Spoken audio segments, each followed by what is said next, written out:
Hey girl, hey, hey girl, hey. So, I want to kick off this 30-day weight training ADF extravaganza by acknowledging the elephant in the room. And by that I mean Thanksgiving. This is the first holiday with all of its festivitying, you know what I mean? The invites, the shindigs, and all of the galas that are, if people still do, I don't even know if people still do that.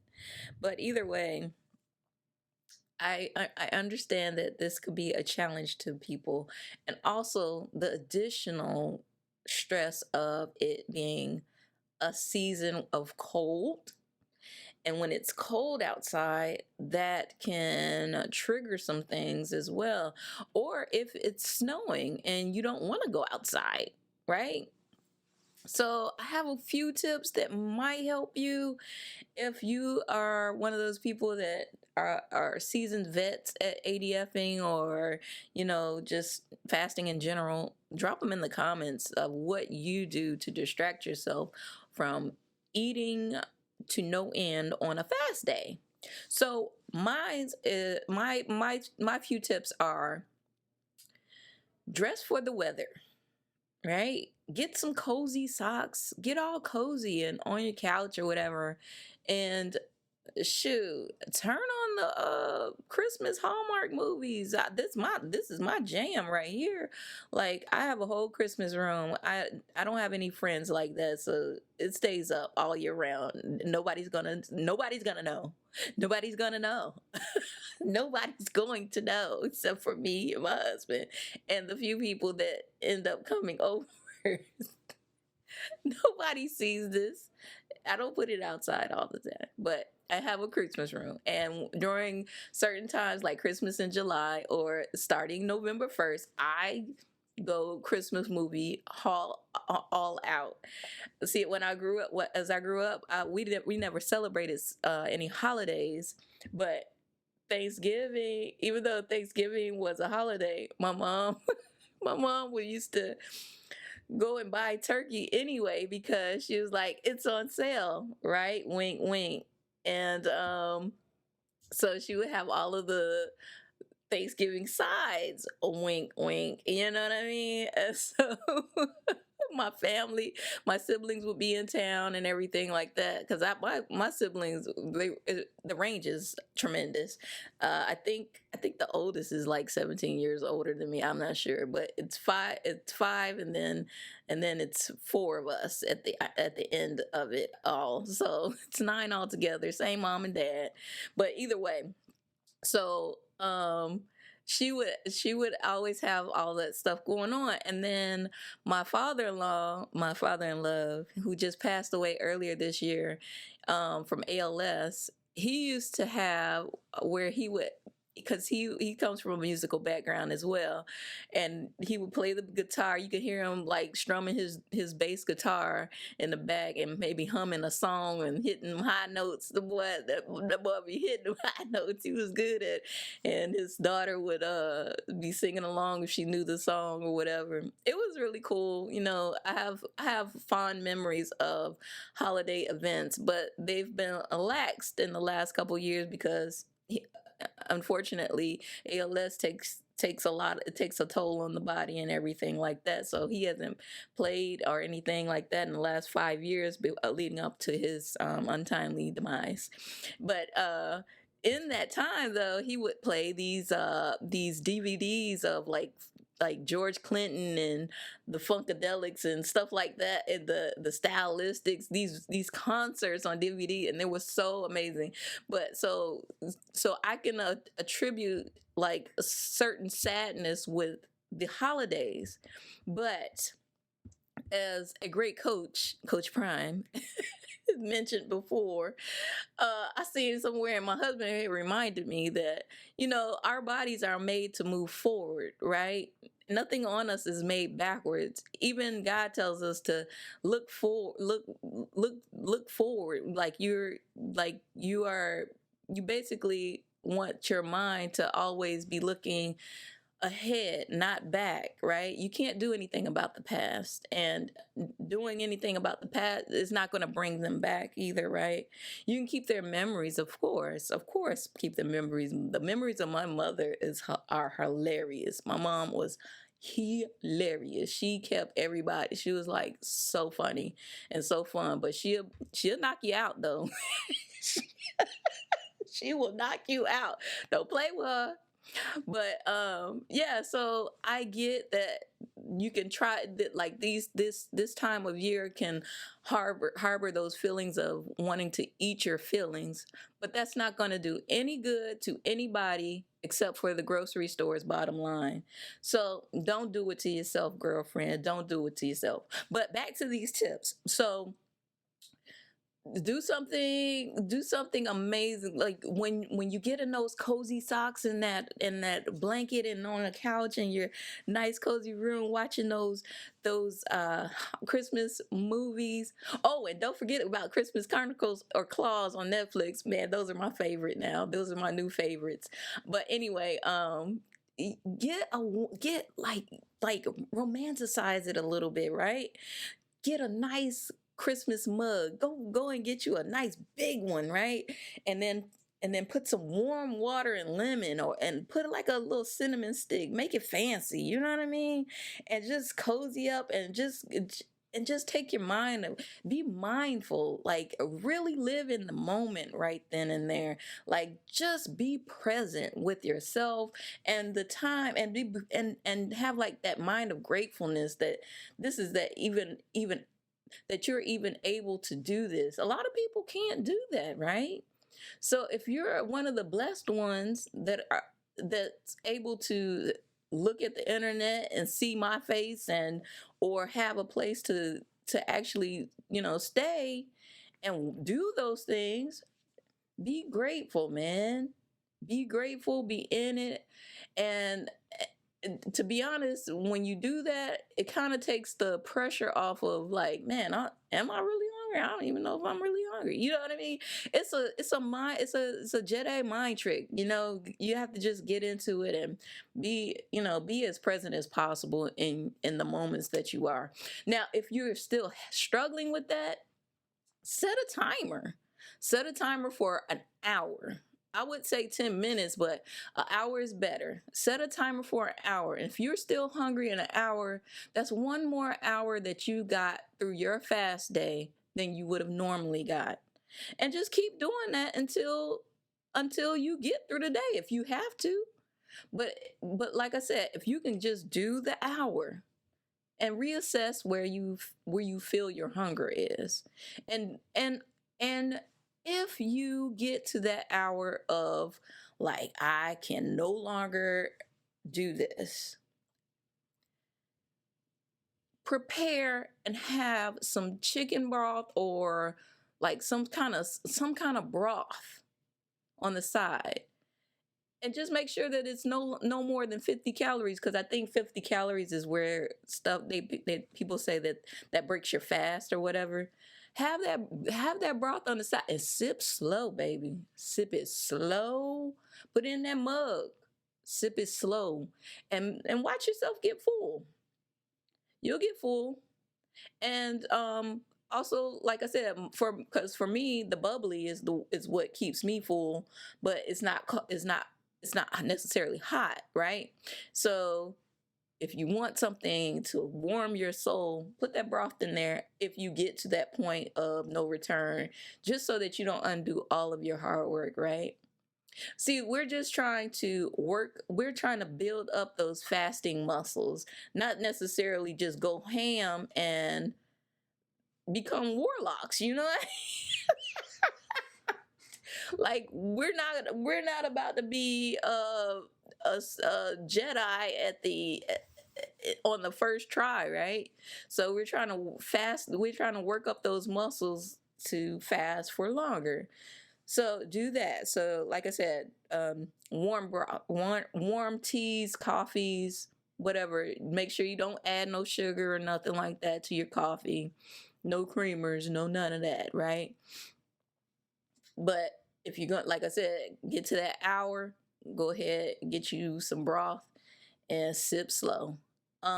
Two, like I said in the last one, even though it's the cold, distractions. You still need a distraction, right?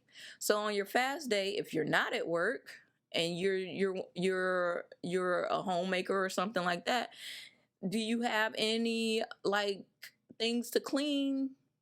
Or like sometimes I would leave dishes in the sink from the night before just so that I have something to do the next day. And that was only when I was working from home. So I can only imagine if you're a stay-at-home mom or something like that, then you have plenty to do because kids, boy, gosh.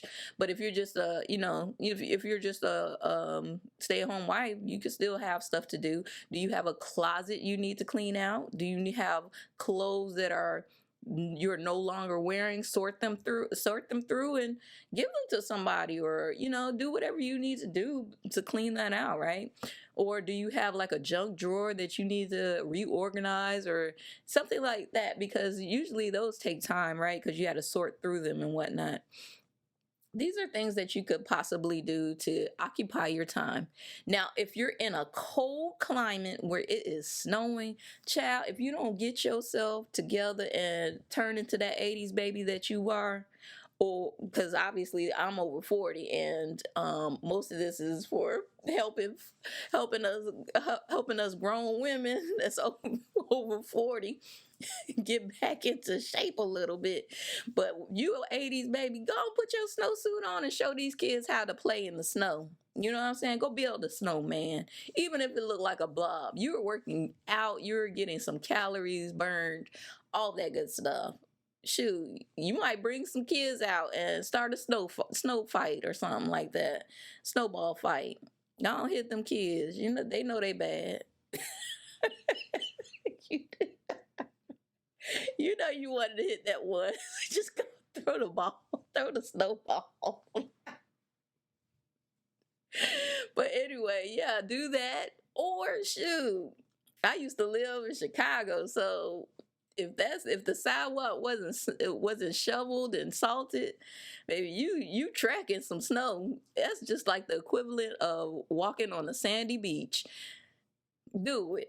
You gonna work up a good little sweat, and then come back in the house, get your cozy socks on, and get that warm tea, broth, or whatever it is. If like I said, make it fancy. Put a little lemon wedge in there somewhere, or a cinnamon stick. But I will tell you that hot lemon water it. I don't know what it does, but it feel like it shrink your stomach immediately. It's like when you put a lemon in your mouth and it's sour and you go like, it do that to your stomach. I'm, I'm sorry, y'all. I cracked myself up. I'm the only one that. Well, actually, I cracked my husband up. He was laughing this morning when I said I was doing stuff in my sleep. Anywho, so he said I was dancing in my sleep this morning. Anywho, but yeah, you just so that you got that, you got the warm drinks, the distractions. Um, what else?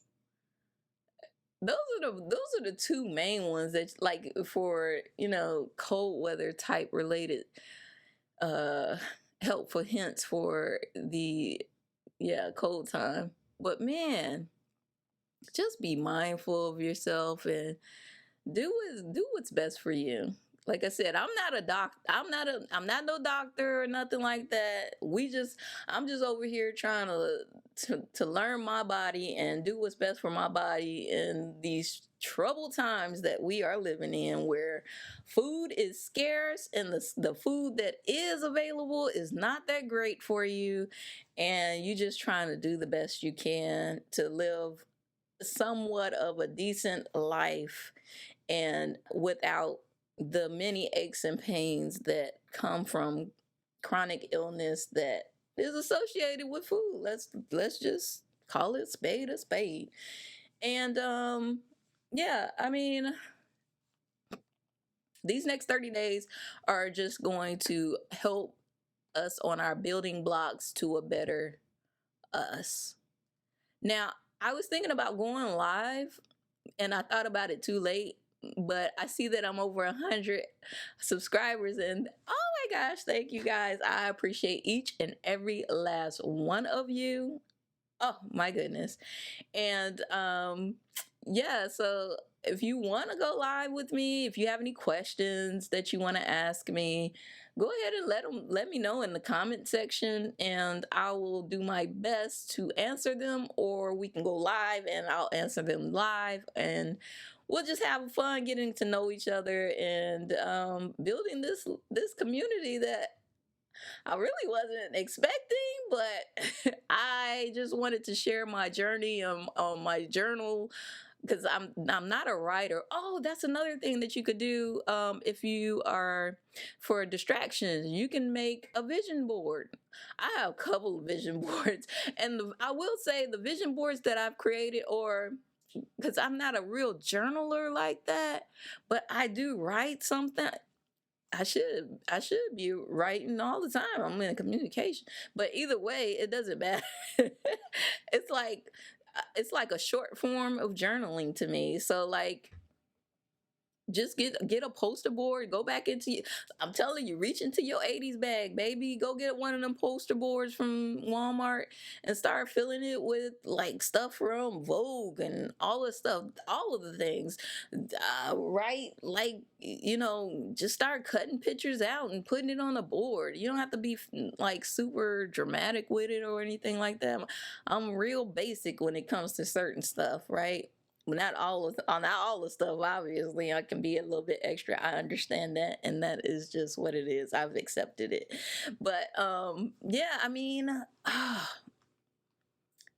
if you're, are you into reading? Reading. I mean, I love reading, but um, what's happened is that I've gotten, well, especially going back into the office, I've gotten away from it a little bit because of the fact that I wanted to create my nail tutorials and editing, and which takes up a lot of my time. So I have to schedule in my reading. But when I would read, I had to curb what I was reading because man, I would get into these ratchet books like these hoes ain't loyal. It ain't nothing but filled with some foolery and some lust and all that other stuff. But it was so funny to me because it was just funny, and but I would read those, but I would read because they would come in series and stuff, and I would read some of the romantic, not the romantic, they're like rom com type books. They're fun. They're interesting anyway, but um I would read. I like sci-fi books, but they're usually so long. I don't have the time to like really delve in because you got to keep track of some of that stuff. If they go into too deep of a world, you know what I mean. So, but yeah. Anyway, if you try a new hobby, try something that you've never tried before. You'll be surprised how the human mind adapts. Like you might, of course, the stuff that we've learned all through our lives, we we had to be programmed, right? So reprogram yourself. Go learn something different. Go do something different. I've learned quite a few things in my life. I wouldn't say I'm an expert at all of them, but I do know enough to carry on a conversation in any room that I am in. It might come out a little bit ghetto or bougetto, but I know what you're talking about. Don't play me stupid. I might not have a degree because of the way things panned out for me, but baby, I can get with you. I can get with you. Yeah, so yeah, just learn anything because I love learning. I love learning about anything. I'm not a great editor, as you can tell from some of my shorts, but it's something that I learned how to do on my own and nobody taught me, and I only expect to get better. You know, even even if it's a little bit more mediocre than it is right now. I've learned how to do something. And should I, have more time, I could probably delve into how to do it even better. You know what I mean? So if you have the time, do it. Get a puzzle. Get like a 5,000 piece puzzle. That will, baby, you'll be so ingrained in trying to figure that out, them corners and everything like that, that if it's intricate enough, it'll take some time from you, and that'll be a good way to get through your fasting days. Yeah. So I hope all these tips helped. And like I said, if you want me to go live, go ahead and put your questions in the comment section. Hit the like. And if you're enjoying this ride, subscribe. And until then, have a wonder-filled day.